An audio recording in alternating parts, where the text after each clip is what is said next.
Bismillahirrahmanirrahim. Assalamualaikum warahmatullahi wabarakatuh.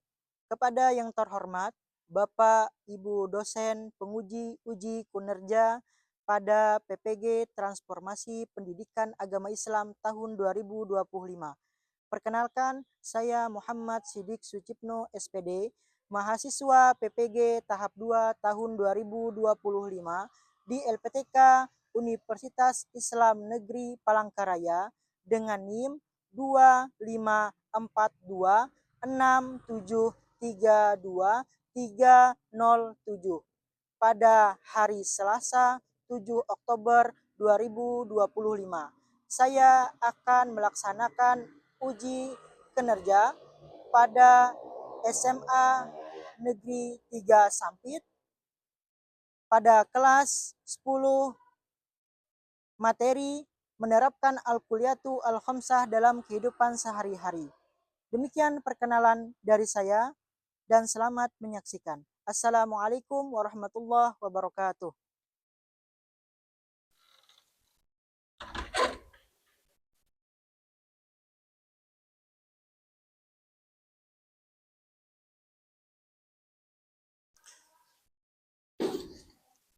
Oke, assalamualaikum warahmatullahi wabarakatuh. Waalaikumsalam warahmatullahi wabarakatuh. Bagaimana kabarnya hari ini? Alhamdulillah.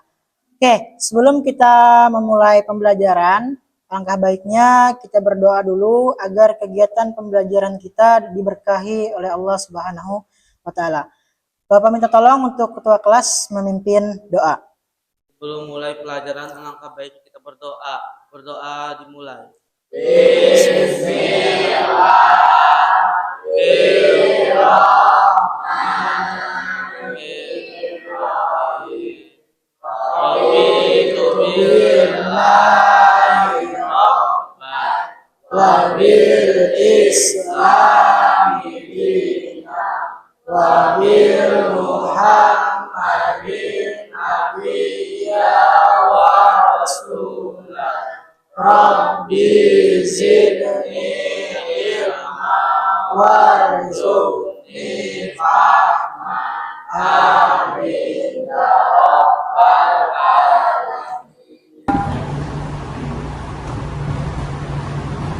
Semuanya Bapak minta untuk berdiri, kita menyanyikan lagu nasional Indonesia Raya.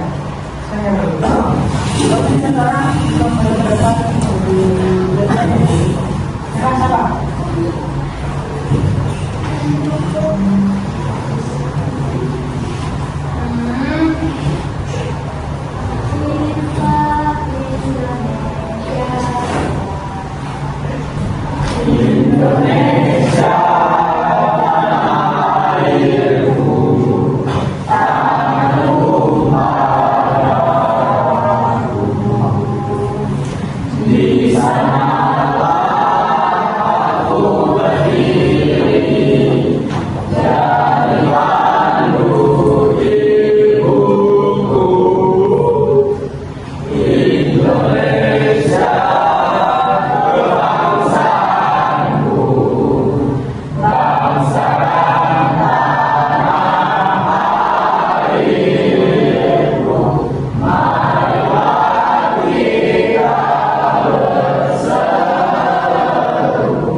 Oke, kita cek kehadirannya dulu.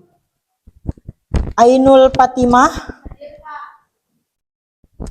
Dipa, Fahri,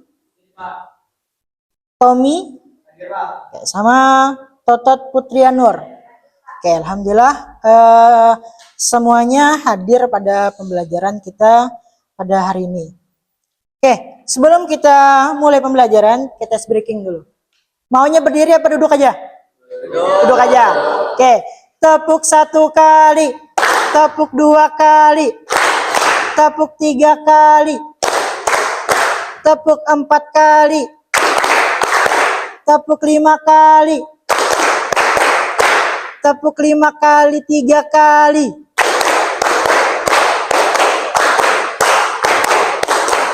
Oke, tepuk tangan dulu untuk kita semua. Oke, pada kesempatan kali ini, Bapak ingat perkataan daripada Imam Asy-Syafi'i radhiyallahu an. Kata beliau, kita mau memilih lelahnya belajarkah atau mau menikmati perihnya di dalam kebodohan? Nah, sekarang kita belajar, sekarang berarti kita menikmati yang namanya tentang ilmu atau pengetahuan. Daripada kita bodoh untuk tidak mempelajari tentang ilmu pengetahuan. Oke, sebelum kita masuki materi pada hari ini, ada yang masih ingat materi kita yang sebelumnya, materinya tentang apa? Siapa? Angkat tangannya. Oke, apa materi kita? 1. Menghindari marah. 2. Membiasakan kontrol diri. 3. Berani membela kebenaran. Menghindari marah, mengontrol diri, dan berani membela kebenaran. Caranya agar kita bisa mengontrol diri dengan cara apa caranya? Angkat tangannya. Ya, Primadika. Berwudu, Pak. Berwudu. Terus yang kedua, cara kita untuk mengontrol diri apa? Oke, Sandi. Harus sabar, Pak. Sabar. Yang ketiga yaitu untuk selalu berani membela kebenaran. Apa? Angkat tangannya. Apa? Ketika Sandi. Ya, apa Sandi? Jujur, Pak. Jujur. Nah, itu materi kita yang sebelumnya. Ada 3 pembahasan yang kita bahas. Nah, pada kesempatan kali ini kita akan mempelajari tentang, ada yang tahu materi tentang apa? Ada yang tahu? Apa materi kita hari ini?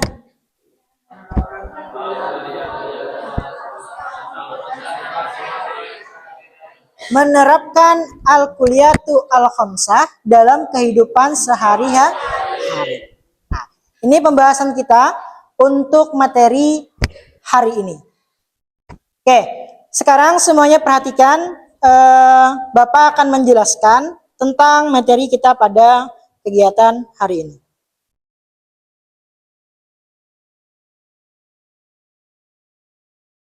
Yang pertama, tujuan pembelajaran.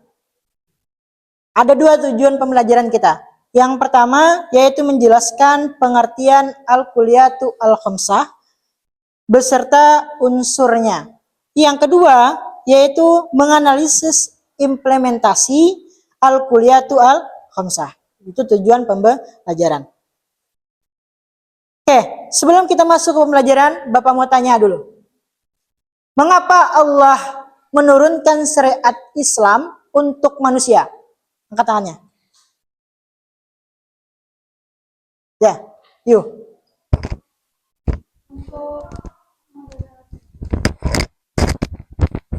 Untuk menjaga aturan manusia agar tidak semena-mena di dalam muka bumi ini. Oke, agar tidak semena-mena di muka bumi.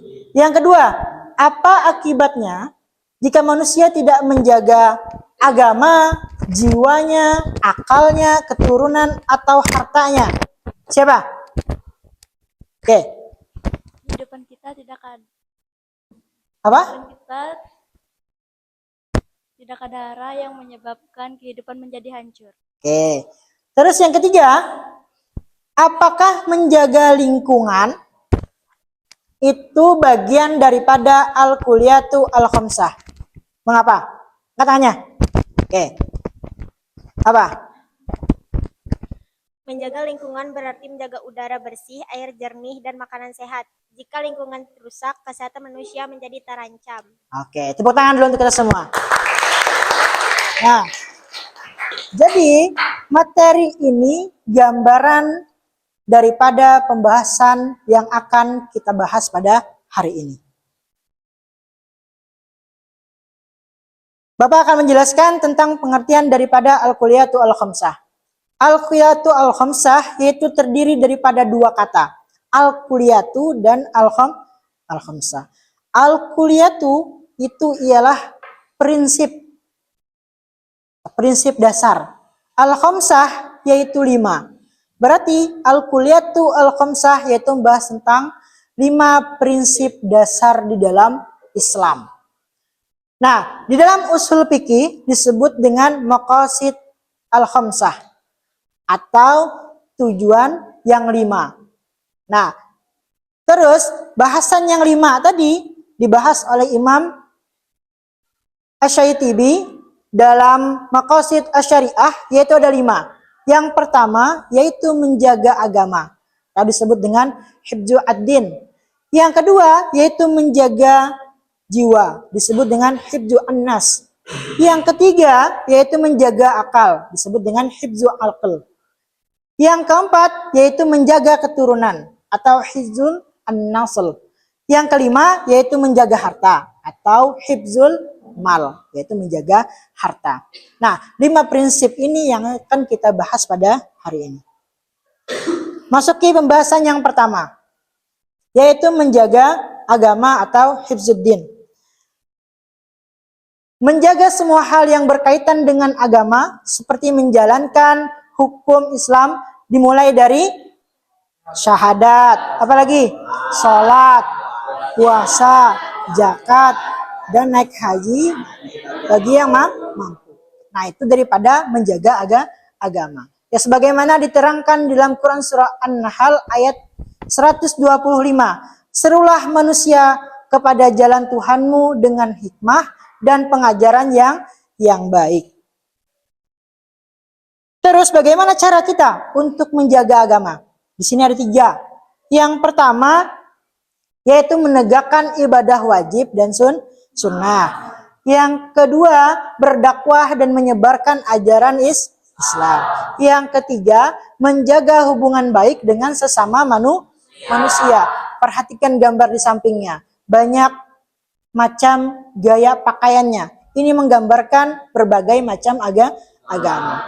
Dalam Islam itu menjelaskan bahwasanya hubungan baik itu tidak hanya satu agama saja, tetapi dengan agama yang lain pun juga hubungan baik. Terus bagaimana? Apa manfaatnya daripada menjaga agama? Yang pertama, Islam tetap terjaga dan berkembang. Yang kedua, terhindar dari penyimpangan akidah atau keyakinan. Yang ketiga, mendapatkan petunjuk dan rahmat dari Allah Subhanahu wa ta'ala. Itu yang pertama. Terus yang kedua, yaitu menjaga jiwa. Yaitu memberikan perlindungan pada jiwa dari sesuatu yang membahayakan, baik dari luar maupun dari dalam, maupun jasadnya atau di dalam tubuhnya. Harus dijaga. Sebagaimana diterangkan dalam Quran surah Al-Maidah ayat 32. Sesungguhnya dia hanya mengharamkan atasmu bangkai, apalagi darah, apalagi daging babi, apalagi hewan yang disembelih dengan menyebut nama Allah selain Allah. Nah, itu yang diharamkan atau tidak diperbolehkan. Keterangannya apalagi? Tetapi siapa yang terpaksa atau tidak tahu memakan itu tadi, maka tidak ada dosa baginya. Terus bagaimana cara kita menjaga jiwa? Di sini juga ada 3 keterangannya.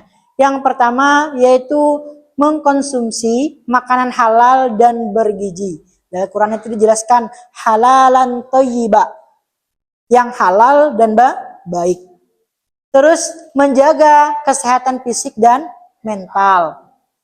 Terus menghindari tindakan yang membahayakan diri sendiri atau orang lain. Terus manfaat menjaga jiwa. Yang pertama, jiwa menjadi sehat secara jasmani dan rohani. Menumbuhkan rasa saling menghargai, terhindar dari penyakit fisik dan mental. Nah, ini pengertian daripada manfaat menjaga jiwa.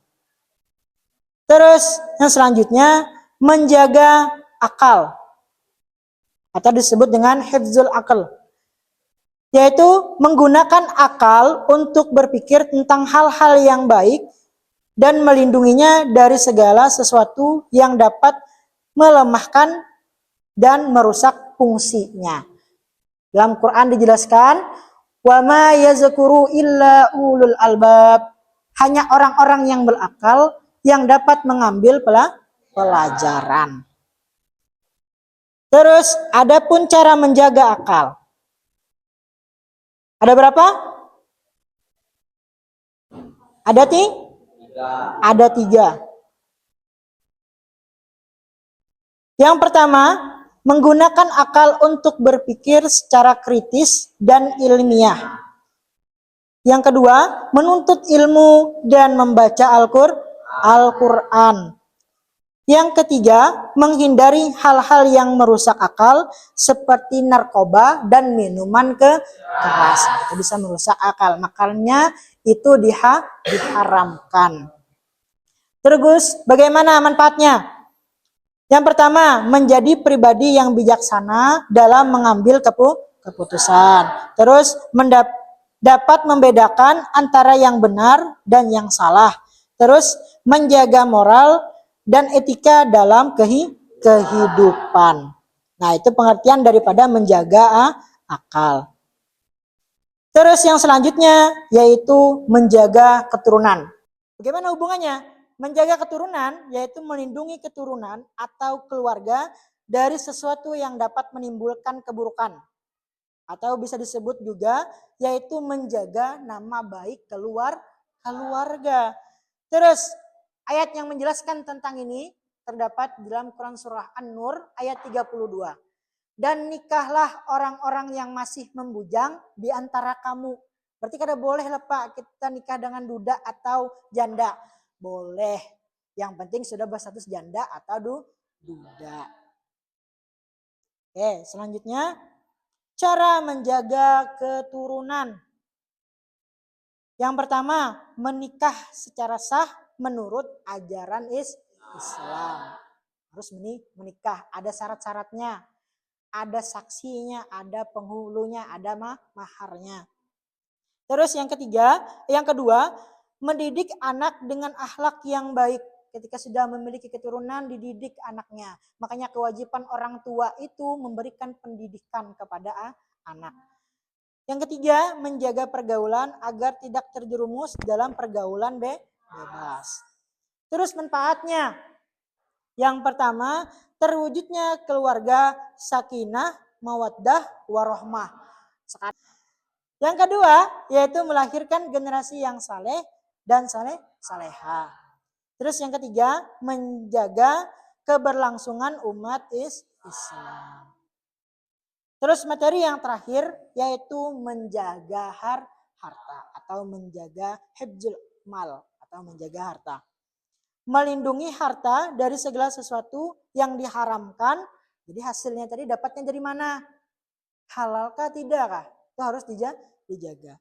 Atau yang termasuk barang subhat.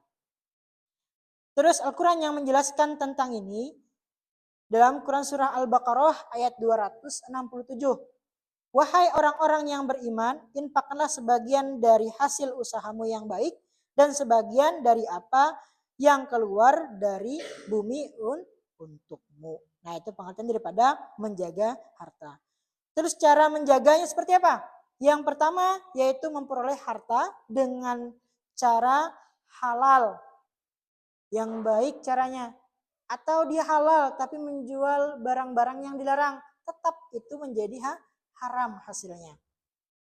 Yang kedua, menghindari perilaku boros dan riba. Terus, menggunakan harta untuk sedekah dan amal kebaikan. Terus manfaat daripada menjaga harta. Yang pertama, menjaga harta menjadi berkah dalam kehidupan. Yang kedua, dapat membantu sesama yang membutuhkan. Yang ketiga, menghindari pertanggungjawaban berat di akhirat. Oke, sebelum kita akhiri materi ini, Bapak ada video. Perhatikan ya. Nanti videonya di interview.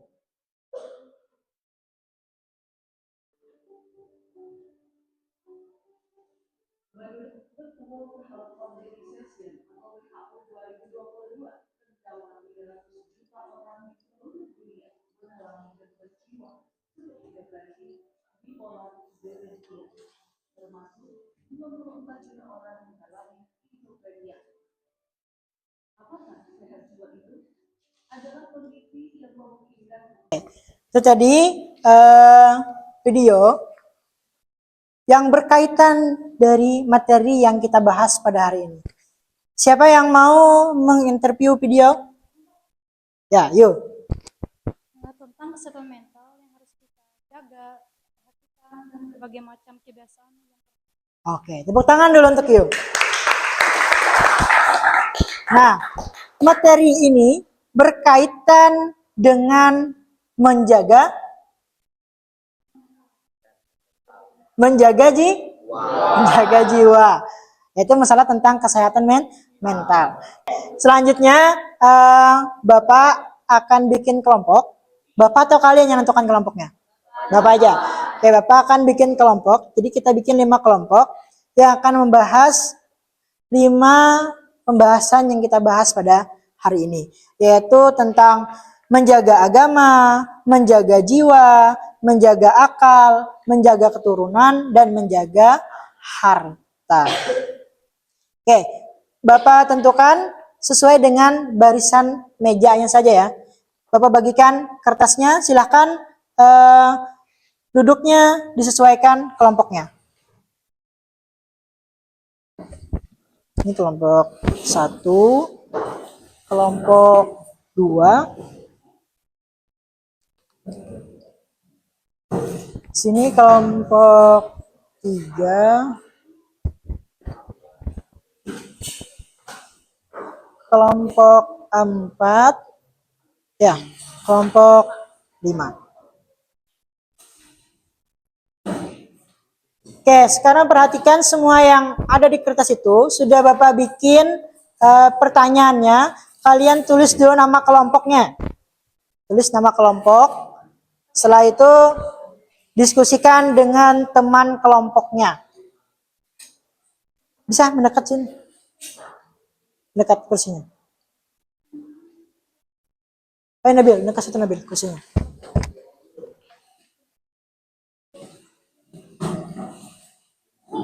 Nah, ini pertanyaannya. Jadi karena ketika presentasi, ininya dibacakan, diskusikan tentang apa, kelompoknya, perwakilan, nama anggotanya. Nama anggotanya tidak usah disebutkan lagi, nama perwakilan aja. Nah, ini materinya. Jadi tinggal dibahas misalkan nih, cara mengimplementasikan.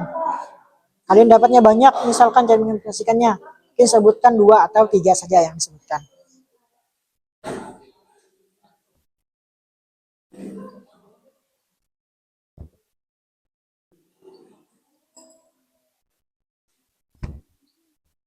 Paham sudah? Paham.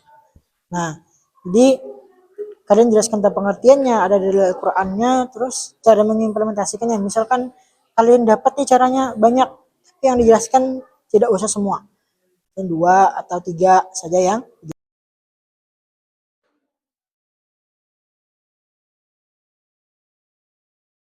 paham. Ini yang belakangnya bacanya. Nah, jadi ini kan ada pengertiannya, ada dalilnya, cara mengimplementasikannya. Nah, bila banyak nih dapat cara mengimplementasikannya, sebutkan misalkan ada 5, tapi sebutkan 2 atau 3 aja yang disebutkan untuk memanage waktunya. Ya. Oh ya, nanti aja. Waktunya sudah berakhir. Sekarang kita presentasi. Siapkan siapa yang membacakan, siapa yang beri kesimpulan, siapa yang mimpin presentasi dari kelompok masing-masing. Oke, yang pertama Bapak minta dari kelompok 1 bahas tentang Hifzul Ad-Din, yaitu bahas tentang menjaga agama. Oke, silakan maju ke depan. Bawa hasil presentasinya.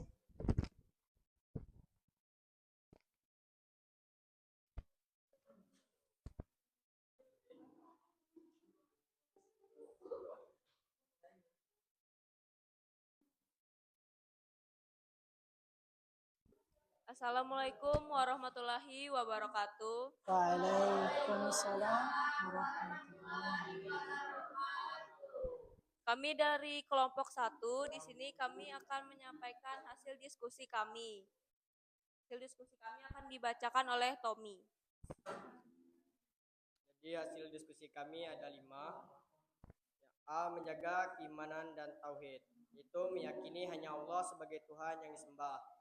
Kedua, menurut ilmu agama. 1.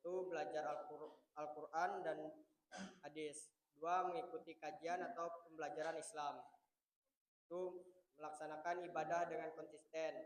Menegakkan salat 5 waktu tepat waktu. Kesimpulannya akan dibacakan oleh Dipa.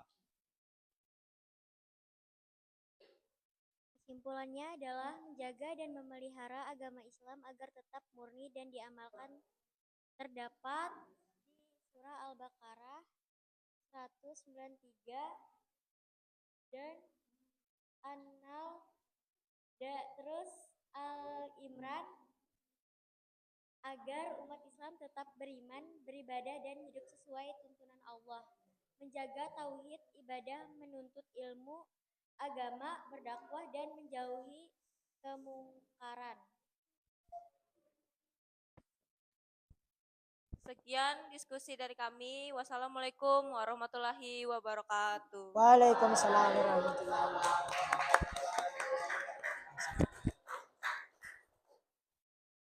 Sini mic-nya. Oke, sekarang Bapak minta lagi kelompok 3 membahas tentang menjaga akal. Oke.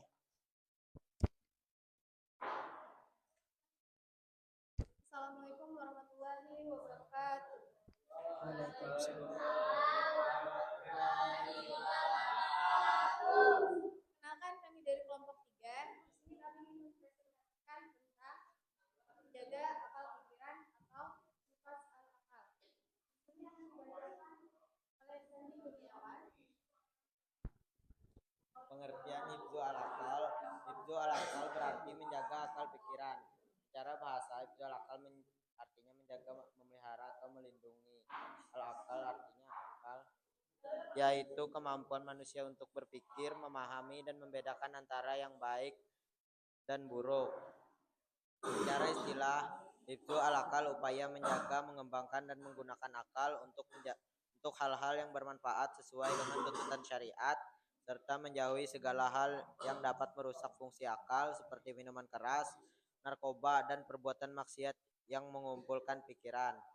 Cara mengimplementasikan hifzul akal dalam kehidupan sehari-hari: menjauhi hal yang merusak akal, contohnya tidak mengonsumsi khamar, narkoba, dan zat adiktif lainnya. Menghindari tontonan, bacaan, atau hiburan yang menyesatkan dan menumpulkan logika. Tidak bergaul dengan orang yang mengajak pada kemaksiatan. Selanjutnya, menuntut ilmu yang bermanfaat, selalu berusaha belajar dan berpikir kritis, mengisi waktu dengan membaca, menulis, dan berdiskusi positif, menggunakan akal untuk mengenal Allah dan memperkuat iman. Oke, tepuk tangan dulu. Oke, lagi. Kesimpulannya? Kesimpulannya akan dibacakan oleh Sapan. Oke. Kesimpulannya adalah memelihara memelihara akal agar tetap sehat dan digunakan sesuai syariat. Quran Surah Al-Maidah ayat 90 dan Quran Surah Al-Imran ayat 190.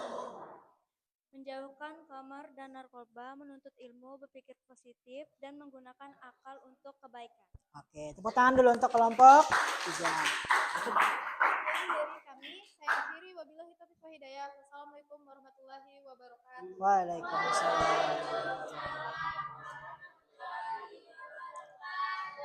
Oke, demikianlah hasil presentasi dari kelompok 1 dengan sampai kelompok 5. Sekarang tugasnya dikumpulkan biar Bapak nanti kasih nilai.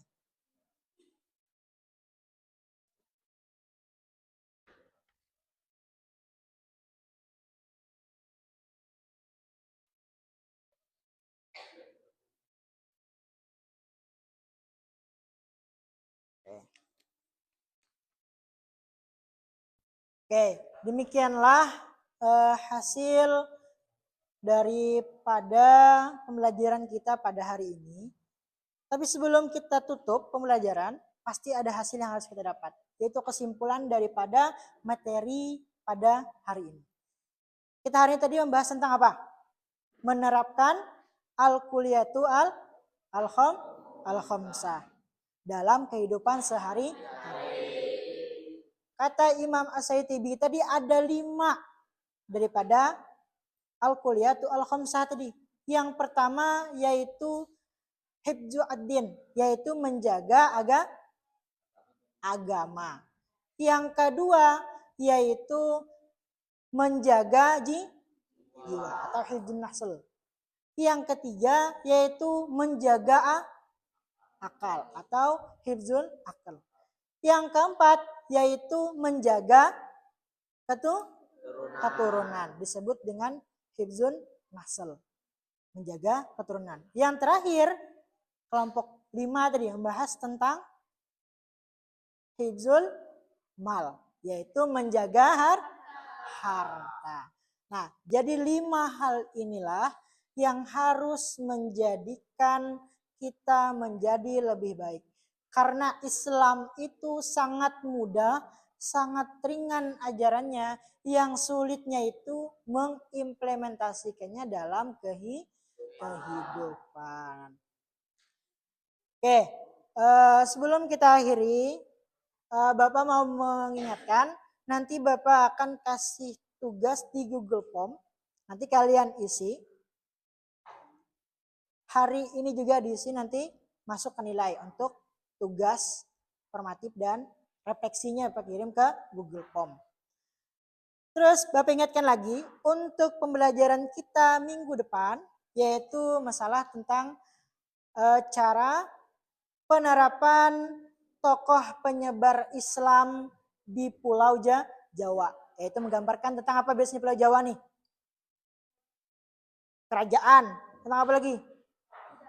Budaya. Tentang ulama. Apa biasanya yang ada di dinding banyak tuh? Wali Songo atau Wali Sanga. Ya, ada 9 wali. Nah, 9 wali itu nanti yang akan kita bahas pada pembelajaran di minggu yang akan datang. Oke, sebelum kita akhiri pembelajaran pada hari ini, marilah kita tutup dengan membaca doa kafaratul majelis. Bismillahirrahmanirrahim. Subhanakallahumma wa bihamdika asyhadu an la ilaha illa anta astaghfiruka wa atubu ilaik. Assalamualaikum warahmatullahi wabarakatuh.